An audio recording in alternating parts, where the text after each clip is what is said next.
in the 21st century. Hard-working people working hard for you and me. Moving higher, time and time again. Through the years you'll find us here. Moving higher. Hello and welcome to Moving Iron Podcast Tax Moves. Glen Birnbaum. Glen is a CPA in East Peoria, Illinois with Heinel Banhort. And Glen is on here a lot, and he's been on here a lot here of late, talking about the SBA Paycheck Protection Program. And some new guidance has come out from the IRS as to what is and what isn't, and most of it revolving around self-employed people. So Glen, I guess, kind of outline some of the new guidelines that you have out from the IRS. Yeah, sure. Glad to do it. I mean, we're time stamping these. It's about 11 a.m. Central on Wednesday, April 15th, which is tax day. But instead, we're talking about this SBA loan program. So they did come out with some guidance through the SBA yesterday about 1:30 p.m., I believe, that was mostly directed towards self-employed individuals. And so we have a few items of clarity, but some more questions as well. So in particular, one of the things is this says, hey, this guidance is applicable to self-employed individuals who file a Schedule C. Schedule C is your normal, if you're self-employed, statement that you file. If you're a farmer, you don't file Schedule C, you file Schedule F.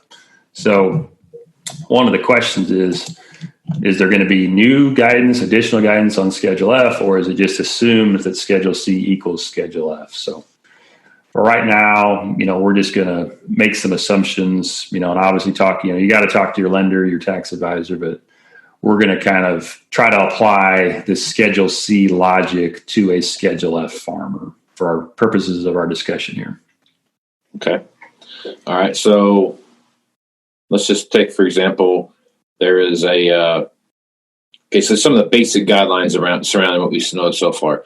The 50,000 foot view of what it is basically is that you get, you have 10 weeks worth of, now make sure I'm saying this right, you can get up to 8 weeks worth of payroll and other, basically 8 weeks worth of payroll as a note that is forgivable, right? And you have a 10-week period to spend it correctly. Is that right? So you're close. So it's the opposite. So it's based on 10 weeks of payroll, or technically 2.5 months, which is a little more than 10 weeks. But then you've only got 8 weeks to spend it, but they let you have other things. So so it's roughly about 10 weeks of payroll, but then you only have 8 weeks to spend it, but you do get to factor in rent, interest, and utility costs. Right. So in theory, you should 100% of this should be able to go to payroll if you're going to have to make 8 weeks worth of payroll to make that stuff. Now I know there's a little bit longer period there to make things happen. I guess they probably took that into consideration because of some other expenses that you would have during that time frame. Is that kind of the mindset there, Glenn? We're not sure.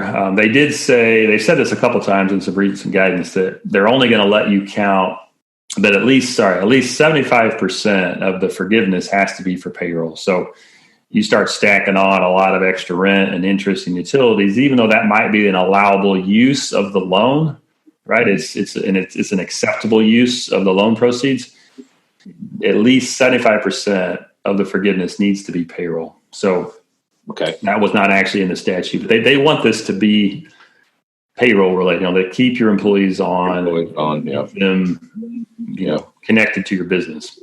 So the real question that we had was, how does this apply to a sole proprietor or to a self-employed person who does not have any payroll, right? You do not pay any wages. How does that work?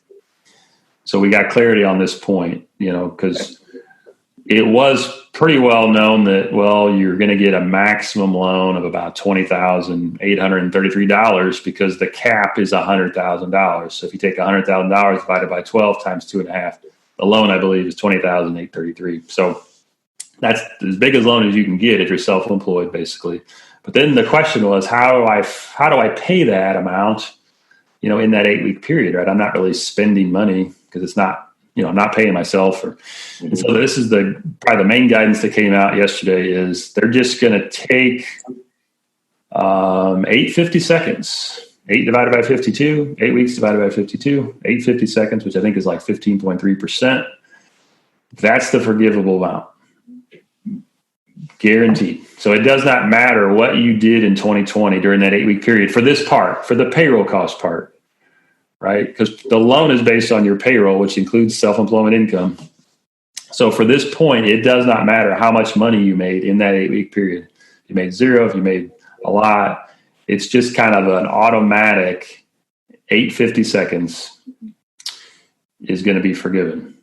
So what you're saying is that a guy like me, this one-man army that has a little side business that I just do on the side, and it's just whatever it is, that whatever my Schedule C says on my 2019 Schedule C, whatever that says, they're going to divide that by 8 50 seconds, and that's going to be what I can get as far as this paycheck protection thing goes. Yeah. So now again, this gets tricky, but I've been saying 10 weeks, and it's probably a little closer to 11 weeks if you do the math. 2.5 months divided by 12. So your loan amount is kind of based on awful close to 11 weeks. Your forgiveness is based on 8 weeks. So you do that math, it's a little under 75% is pretty much automatically going to be forgiven. Okay. And then we believe, or not quite sure, but we believe that then you still a self-employed person. Again, this guidance is just for self-employed, but we still think you can factor in things like the rent and the utilities and the interest expense. So again, you've got a reasonable chance of having it all be forgiven. So that they're taking away any nuance of how much money I made. It's pretty much on autopilot, right? It's both the loan amount and the loan forgiveness for the payroll part is just based on your 2019 tax return. Schedule C, line 31, just your net profit that's on that return. Okay. If you haven't filed your return, you're supposed to provide a draft to the bank or to the lender. If you did not file a 2019 Schedule C because you just started your own business in 2020, they said they're going to provide more guidance on that. Okay. Because really this should be through February 15th. You had to be, as long as you're in business on February 15th, you'd be okay. So there's still some holes in this guidance. Yeah, sounds like it. Okay, so what's the audit trail? What do I have to? So a guy like me, single sole proprietor, kind of does just a one-man army here. Yeah. What kind of audit trail do I have to provide for this? So the audit trail for the bulk of this is just going to be that Schedule C for 2019. I think they do want to see if you would have issued any 1099s to anybody. If you paid somebody an independent contractor, that would kind of show you're in business. Maybe a couple other things, but it's really pretty simple for the Schedule C person. But then things like rent you paid and utilities you paid, I think it's going to be, copies of canceled checks, copies of invoices. So there's going to be kind of a package of information that a lot of regular small businesses will have to provide. For payroll, they'd have to provide the documentation for payroll. But again, a sole proprietor really, or I should say a self-employed person who does not have payroll, really it's primarily going to be that Schedule C. And so if you haven't filed your return, you can provide a draft, or you try to finalize it, and whatever income is on there is going to determine your loan amount. Okay. So what happens so I know they're talking about, so a lot of businesses, especially sole proprietorships and those kind of things, like where they have these kind of, they'll show a loss and those kind of things. How does that work adding to all of this stuff? Yeah, that's stuff. I'm just going to get to that. So, right now, and again, it just says for Schedule C people, but we know a lot of Schedule F people have this going on as you trade off equipment, because we got to move some iron, I think, is the buzzword. Right. So you trade off equipment, and now that triggers a gain because they did away with this like-kind exchange rule for personal property. So it triggers a gain, and that gain is not subject to self-employment tax, but it's subject to regular income tax. So what you typically do is you try to take a lot of depreciation to offset a lot of that. But unfortunately, all that depreciation goes on Schedule F, and you probably have a loss on Schedule F, or you have a low number on Schedule F. So as of right now, or your Schedule C, it's the same rule for Schedule C. But as of right now, we're hoping for some guidance. But if you don't have hardly any income on your Schedule F, that's right, subject to self-employment tax, doesn't matter your gains potentially on the farm equipment, you really aren't going to get much. And again, even if you made $100,000 on your Schedule F, quite a bit of money, right? In these times, that's a loan of $20,833. Not bad. Not bad. Yeah. But in the grand scheme of, putting in a crop, right, and the cost to incur, Right. probably not a ton. So we're not sure if there's going to be additional aid that's provided to farmers specifically. Is that why this guidance just said Schedule C? But it seems clear for the Schedule C person that you do have to have self-employment income. Yeah. Okay. So basically, it doesn't matter what your actual tax return says about your debits and credits and this, that, and the other things and your deductions and all that kind of stuff. It's just based on what that final little box that says at the bottom. That one schedule. Yeah. There could be all sorts of other schedules and forms. And so, yep. So that was certainly, it was helpful to understand how the forgiveness works, that it's for a self-employed person. It's pretty much just automatic. Another little quirk that I'm not sure we talked about was what's the definition of a utility cost? Because you get utilities, rent, and interest, those three.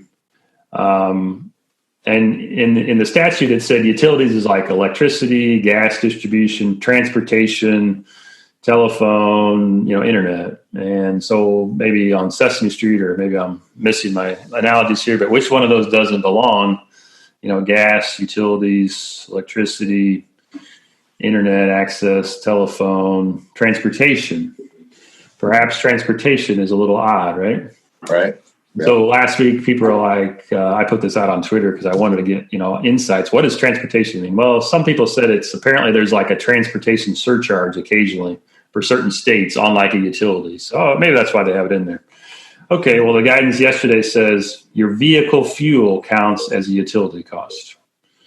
Your vehicle fuel counts as a utility cost. I don't think anyone expected that. It's certainly good news. Yeah. Does this apply to just self-employed people, maybe like an Uber driver? Does this apply to all businesses? But this fuel concept or gas concept has now been thrown into the mix that we didn't expect. So we'll see what that means. That's an odd thing to throw into the utility bucket, but I'm sure, there's plenty of people that I'm sure will make. But the key thing about all this is all these different utilities and stuff are getting piled into that. The key takeaway here is that 75% of this loan has to be used for payroll, and you have to prove that. So I don't understand the whole. I get the fact that people want to use utilities and rent and those kind of things to do that, but if you got to make damn sure that you spend 75% of this on payroll. Otherwise, it's just a 2-year loan at 1%. Yes, that's a great point. And some of our clients are, wrestling with that is, the worst case scenario here is a 1% loan for 2 years. We believe it's 2 years. Is there a chance that if you didn't use the proceeds, because you had a lot of payroll in the last year, that maybe, I'm not saying this is right, but, at this point with no guidance, you just wonder, and it's about expectation management. Is there a chance that if you didn't spend the money properly by June 30th, because that is the covered period end date, June 30th, that maybe you have to pay back the loan immediately? Ultimately, it's your lender's loan document that would determine that.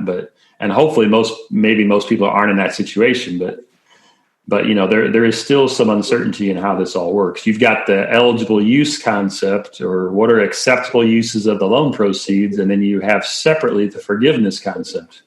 Those are pretty close to the same thing, but there's different periods, and we're not sure. So, but worst case scenario, it's a 1% interest loan, probably a lower interest rate than you currently have on your line of credit. Right, almost guaranteed.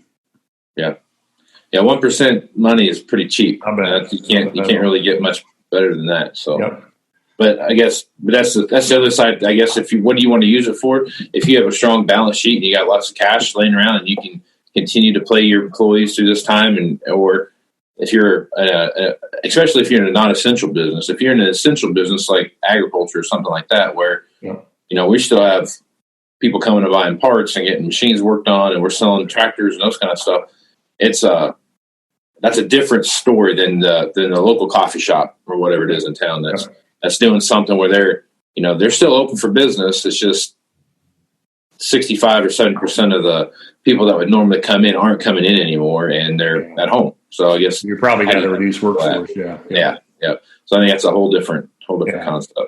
So that was kind of part one, was the self-employed people for Schedule C. The other wrinkle they threw in here, which certainly has applicability to farmers and other businesses, is they said, and we've talked about this over the years, but okay, a partner in a partnership, you can't be paid a wage, you're instead paid a guaranteed payment, and you're kind of considered self-employed. And so they said, hey, somebody who's a partner in a partnership, do not file the PPP application separately, which there's a lot of people that thought maybe that's what you need to do, right? If you're a partner.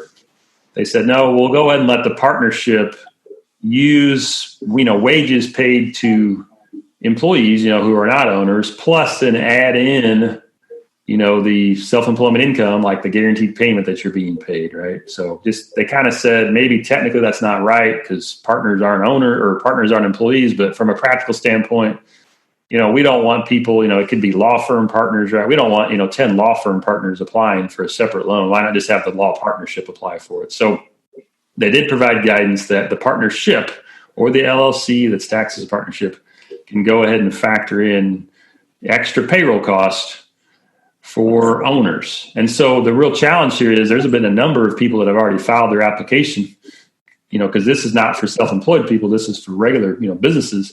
They've already filed their application, probably already got their E-Tran loan number. And so does this mean you go back to your lender and say, hey, now that we know this rule, we'd like to tack on, roughly that $20,833, just to keep the math simple. If you're paying the owner $100,000, if you tack on a $20,833 loan amount to your existing loan. So how will this work? Will they let us amend it, or you just kind of, too bad, the money's already coming and we can't send you more. So that was a pretty big surprise that most people thought, well, technically a partner in a partnership is not an employee, so it's not a payroll cost. That was nice of them. So, how this applies is a number of farmers might be general partners in a partnership, right? A farming partnership. It's pretty common. Yeah. Structures and things, even, husband and wife and things. And so potentially that partnership can now apply for a PPP loan and get it. So that was another wrinkle to this, as we're working through it. It's kind of funny. The heading, Casey, was a very generic heading. Like the title of this rule was talking about like lending, and it had nothing. It does not say self-employed. It does not say partners. I mean, if you read the heading of this guidance, it would not tell you anything about what it was talking about. So right, yeah. But I guess that's not the first time. No, it's not. That it happened. So okay. So there's rumblings. There's going to be a phase 2 of this whole paycheck protection thing. Do you have any insights on that? I know it was going to get voted on last week. It didn't. I think there's certainly a lot of talk about it. Another $200 billion or something. There's statistics that are coming out that are saying, now we're this much committed. I think this was as of 2 days ago. It was $242 billion, as I recall. Mm-hmm. But one of the interesting things is the actual funding is not being tracked. So this is just tracking the commitments. That's all. And the funding is not actually going to be tracked. Okay. So we're actually not going to know. That's what I can see on video here. That should be your response. The funding is not being tracked. Like, wait a minute. How is this possible? Well, here's the theory, what is going to be tracked is the forgiveness. That's what really matters, right? $350 billion is going to be forgiven, right?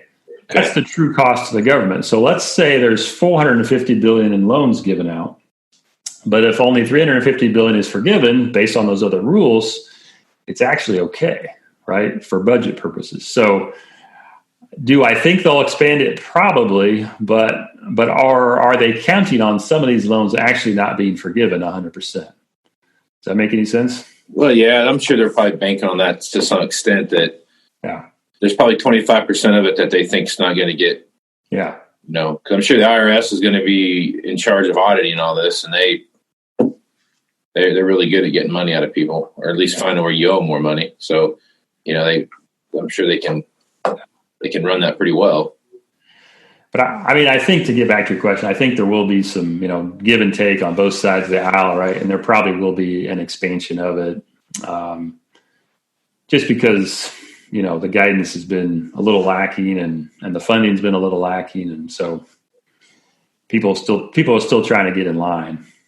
So to kind of paraphrase what you said, they're going to track the actual loans that are going out, not what got funded, but what's getting forgiven. Yes. Yeah. So, I mean, what's being reported right now, we believe, or we're pretty darn sure is what's being keyed into the E-Trans system as which is the SBA software system. It doesn't mean it's just somebody enters it in, and so they're reporting that, but there's not been a ton of money that's being funded yet. Although I think there's a number of loans happening this week, but they're actually not going to tell us, well, of that $250 billion, $150 million was funded last week. It's not capable of reporting that apparently. What they're capable of reporting eventually is how much is forgiven, and that'll be, in third quarter. Okay. Wow. Okay. Awesome. Well, good deal. So there's just still advancing some questions that probably muddied the water a little bit more than they in some areas, but for the most part, there's somewhat level clarity, I guess, as to what you can and can't do here.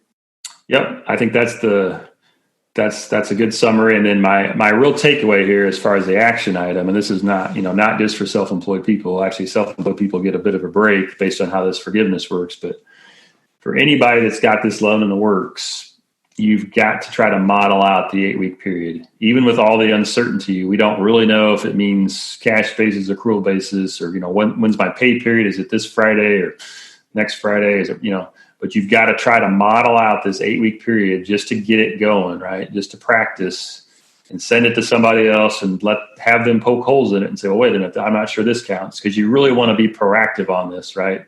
We have 8 weeks. I mean, there is time, but you got to try to model this out and see how close you are to getting to be forgiven. Do I need to factor in fuel costs or not? If you can have it be 100% forgiven without fuel, maybe I shouldn't bank on fuel, or no, I'm going to need to bank on that my fuel cost counts. Or what about my interest expense? There's just a lot of, and the more times you do it, the better. Practice and do it several times, because you just don't know what you don't know until you try to model it out. Yeah. That's my big takeaway here. Yeah. Well, good stuff as usual, Glenn. Plenty of things to reach out and talk to you about here. So if folks wanted to do that, what's the best way to do it? Yeah, it's best to call our office here at Heinold Baynard. It'll ring to my cell phone if you ask for me, but our number is 309-694-4251. Be happy to talk to anybody. And then you can always reach out to me on Twitter at Glen Birnbaum is my handle. Yep. And do that.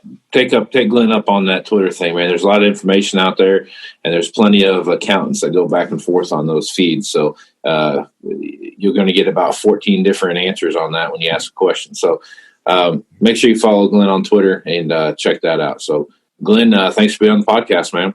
Thank you, Casey. All right. I'm Casey Seymour with Moving Iron Podcast. Check me out on Facebook, Twitter, and Instagram for all the latest postings that I have, as well as movingironllc.com for all the latest moving iron information. Also, check out the Global Ag Network and the great podcasters there. And until next time, I'm Casey Seymour with Glen Birnbaum. Let's go with some iron, folks. Out. Moving iron in the 21st century. Hard-working people working hard for you and me. Moving iron, time and time again. Through the years you'll find us here. Moving iron.